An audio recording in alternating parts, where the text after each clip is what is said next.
पिछले 2 दिन से एनपीसीआई इतने सारे रिटेलर का आईडी को ब्लॉक कर चुके हैं कि ये वीडियो हम लोगों को बनाना पड़ रहा है। ऐसे में आप अगर कोई भी कंपनी का एईपीएस आईडी को यूज करते हैं तो आपका एक गलती के लिए ही आपका आईडी ब्लॉक हो सकता है। ऐसा ही कुछ स्क्रीनशॉट हम लोगों को पिछले 2 दिन से देखने को मिल रहा है, जहां पर एईपीएस आईडी में रिटेलर को एरर आ रहा है, BC agent activity blocked, suspected fraudulent activity. ऐसा ही एरर कुछ रिटेलर्स को देखने को मिल रहा है। पिछले 2 दिन से कई सारा आईडी को एनपीसीआई ने ब्लॉक किया है। ऐसे में अगर आप एक गलती भी करते हैं अपने एईपीएस आईडी में तो आपका आईडी भी ऐसे परमानेंटली ब्लॉक हो सकता है, और उस नाम से आप कोई भी अदर कंपनी में आईडी लेंगे तो वो आईडी भी ब्लॉक रहेगा। एनपीसीआई अभी बहुत ही स्ट्रिक्टली एक्शन ले रहा है इन आईडीज के ऊपर में। ऐसे में ये वीडियो आपके लिए बहुत ही इंपॉर्टेंट है, क्योंकि आज के इस वीडियो में ऑनलाइन सर्विस आपको बताएगा कि कौन कौन सा अगर काम करते हैं तो अगले 2 दिन में आपका भी आईडी ब्लॉक हो सकता है।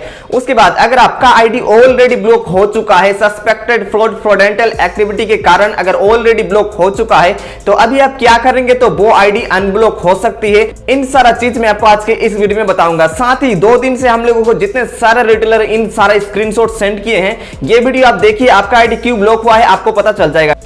नमस्कार दोस्तों, मेरा नाम है समदिल और इस टाइप के कंटेंट ऑनलाइन सर्विस आपको प्रोवाइड करते रहता है। फर्स्ट अपडेट पाने के लिए आप हम लोगों का टेलीग्राम में ज्वाइन हो सकते हैं, जिसका लिंक इस वीडियो के डिस्क्रिप्शन में आपको मिल जाएगा। तो आप किसी भी कंपनी का आईडी को यूज करते हैं, अगर इन सारा गलती करते हैं तो आपका आईडी ब्लॉक हो जाएगा। यहाँ पर स्क्रीनशॉट देख सकते हैं, कुछ इस टाइप से आईडी ब्लॉक हो जाता है। जब हम लोगों ने कंपनी से बात किया इस टॉपिक पर, जहां पर आईडी पिछले 2 दिन से बहुत रिटेलर का कुछ ज्यादा ही ब्लॉक हो रहा है, तो हम लोगों को कुछ इंफॉर्मेशन मिला जो आप तक पहुंचाएंगे, जहां पर अगर आप इन सारे बातों को फॉलो करते हैं तो आपका आईडी भी सुरक्षित काम करेगा। सबसे पहला रीजन तो यही दिया गया है कि आपके पास कोई भी कस्टमर आते हैं, उनका जो अमाउंट आप विड्रॉल करते हैं तो वो राउंड फिगर में होना चाहिए। अब राउंड फिगर मतलब क्या है कि आप जो अमाउंट विड्रॉल कर रहे हैं वो एक्स्ट्रा अमाउंट बीच में नहीं होना चाहिए। एक्स्ट्रा जो 10 रुपीस 20 रुपीस दे रहे हैं वो नहीं होना चाहिए। राउंड फिगर करके अमाउंट को उठाइए, इसको तो पहला रीजन दिया गया है। दूसरा रीजन यहां पर यह है कि आप जब एईपीएस ट्रांजैक्शन करते हैं कस्टमर का, तो मान लीजिए उनका बायोमेट्रिक मिसमैच आ गया, आ ही सकता है, टेक्निकल फेलियर हो भी सकता है।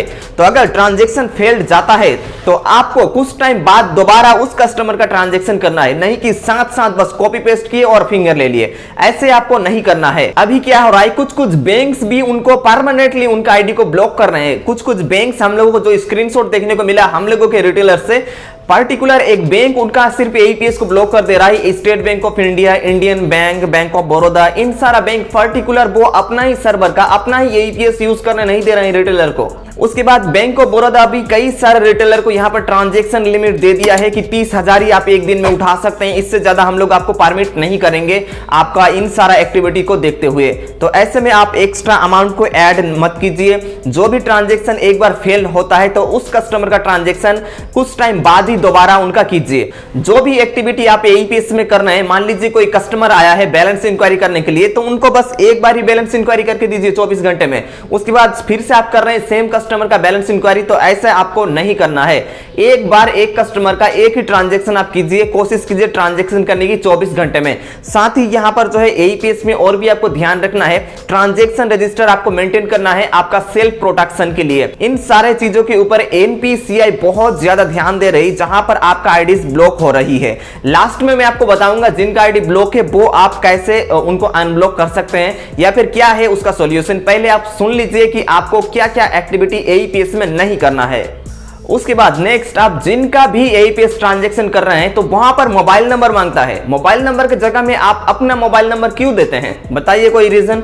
आप अपना मोबाइल नंबर क्यों देते हैं वहां पर? कस्टमर के पास से मोबाइल नंबर ले लीजिए कि आप अपना मोबाइल नंबर बताइए। उसके बाद बैलेंस इंक्वायरी कर रहे हैं या फिर बैलेंस विड्रॉल कर रहे हैं, वहां पर कस्टमर का ही मोबाइल नंबर को मेंटेन कीजिए, ना ही कि अपना ही एक ऑल्टरनेट नंबर को वहां पर एंटर कर दिए। ऐसा नहीं करना है, आपको कस्टमर का ही यहां पर मोबाइल नंबर एंटर करना है। तो जरा जरा वेस्ट बेंगल থেকে দেখছেন বুঝতে পারছেন আপনারা কি কি বলছি আমি এখানে। আপনি এক্সট্রা অ্যামাউন্ট অ্যাড করবেন না এইপিএস এ, সাথে যে কাস্টমারের ট্রানজ্যাকশন ফেলড হচ্ছে তার কিছুক্ষণ পরে আবার ট্রানজ্যাকশন করুন।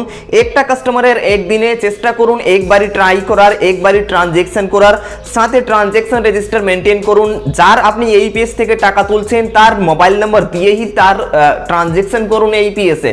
নিজের মোবাইল নাম্বার ওখানে কেন দেবেন আপনি? जिनका आईडी ब्लॉक हो चुका है, हम लोगों ने जब बात किया कंपनी से तो वहां पर हम लोगों को बताया गया है कि ये जो है आइडेंटिफाई किया जा रहा है एनपीसीआई की तरफ से, जो भी फ्रॉडेंटल एक्टिविटीज आईडी है उनको ब्लॉक किया जा रहा है। तो मंडे तक शायद अगर आप कोई भी फ्रॉड एक्टिविटी का ट्रांजैक्शन नहीं किए होंगे तो मंडे तक आपका आईडी जैसे पहले वर्क कर रहा था वैसे ही वर्क करेगा। और अगर आपका फ्रॉड एक्टिविटी कोई भी हुआ है तो अब आप उस आईडी से एईपीएस यूज नहीं कर सकते हैं, वो नाम का पर्सन का आईडी से आप एईपीएस यूज नहीं कर सकते हैं। किसी दूसरे फैमिली मेंबर के नाम पे आईडी को लीजिए और उसमें आप एईपीएस को यूज कीजिए। जिनका आईडी ब्लॉक हो गया है उनका शायद मंडे तक जो पहले वर्क कर रहा था जैसे वैसे ही वर्क करे, और अगर नहीं करता है तो आप दूसरा ऑप्शन यही है कि आप किसी दूसरे पर्सन के नाम पे आईडी को ले लीजिए और उसमें काम कीजिए। जितने सारे रिटेलर का ट्रांजैक्शन हो रहा है तो आप एक्स्ट्रा अमाउंट ऐड मत कीजिए, और जो मैंने यहां पर आपको बताया सभी बातों को आप फॉलो कीजिए, आपका एईपीएस अच्छे से चलेगा।